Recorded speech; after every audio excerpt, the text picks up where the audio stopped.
ड्रामे की इब्तदा ज़ईफ अल उमर मियाँ बीवी के रोमांस से होती है। यह वो रोमानवी कपल है जिसे देखकर नौजवान नस्ल खुदा से दुआ करती है, हमें भी इस तरह का पार्टनर अता फरमा।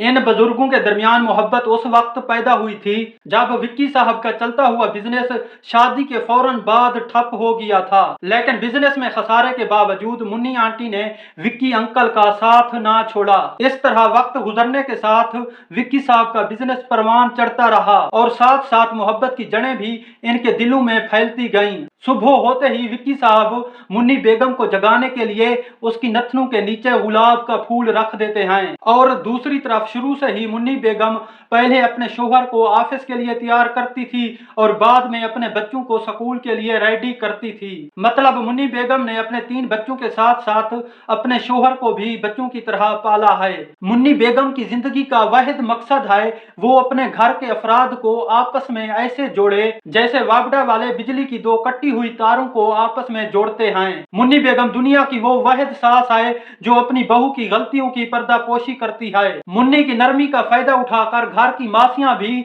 मुन्नी को ऐसे बातें सुनाती हैं जैसे वो नहीं बल्कि मुन्नी बेगम उनकी मासी हो। मुन्नी के 3 बच्चे हैं और बड़े बेटे का नाम आंसू है।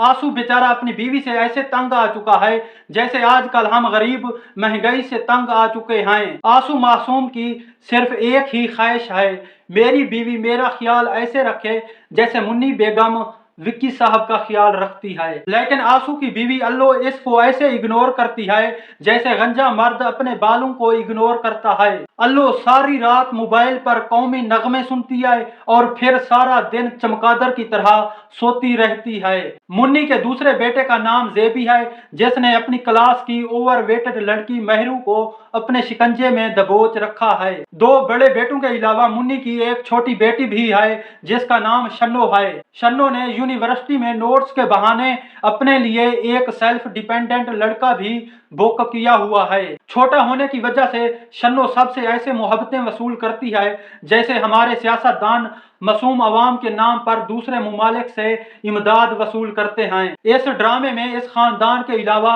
नरगिस यानी निग्गी खाला भी अपना वजूद रखती है। निग्गी आंटी को घटिया शोहर ने इसलिए तलाक दे दी क्योंकि निग्गी ने अपने शोहर को औलाद नारीना से महरूम रखा हुआ था। उस घटिया शख्स को इतना पता नहीं था औलाद तो खुदा देता है, इसमें निग्गी बेचारी का क्या कसूर था जो उसे तलाक दे दी। इसलिए निग्गी आंटी डिप्रेशन की वजह से ऐसे गोलियां खा रही है जैसे गरीब वलीमे पर बोटियां खाते हैं। जेबी और महरू की शादी पर शन्नो के अंदर छुपी हुई नागिन बाहर निकलती है और डांस करना शुरू कर देती है।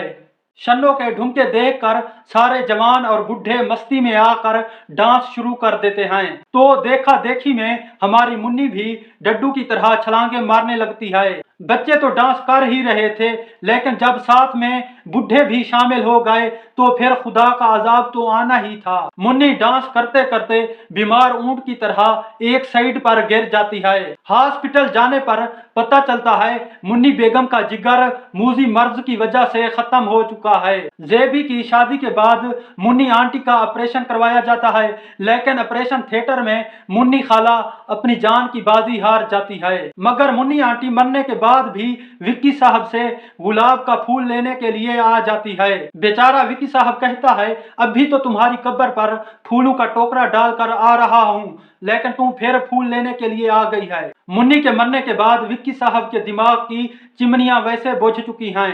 अब बात इतनी आगे जा चुकी है विक्की साहब खाना खाने से पहले 2-4 लुकमे मुन्नी की कुर्सी के हलक में डालते हैं फिर खुद खाना खाते हैं। दूसरी तरफ आंसू की बीवी अल्लो शोकजदा माहौल से तंग आकर अपने बाबुल के घर चली जाती है क्योंकि गमजदा माहौल में हमारी अल्लो को घुटन महसूस होती है। महरू विक्की साहब को गोलियां देना भूल जाती है तो विक्की साहब को 2-4 दिन हॉस्पिटल में क्याम करना पड़ता है। दूसरी तरफ विक्की साहब की औलाद मुन्नी बेगम का सामान गरीबों में बांटने की साजिश रचा लेती है लेकिन विक्की साहब अपनी महरूमा बीवी के कपड़े तो दूर की बात है उसकी बगैर धुली हुई जुराबें भी किसी को नहीं देना चाहते। इधर हमारी अल्लो दीवार से मुन्नी की तस्वीर उतार देती है। तो हमारे विक्की साहब मुन्नी की एक तस्वीर के बदले सारे घर में मुन्नी की तस्वीरें ही तस्वीरें लगवा देते हैं और साथ में हुक्म भी देते हैं मेरे जिंदा होते हुए मुन्नी की तस्वीर को कोई हाथ भी नहीं लगाएगा।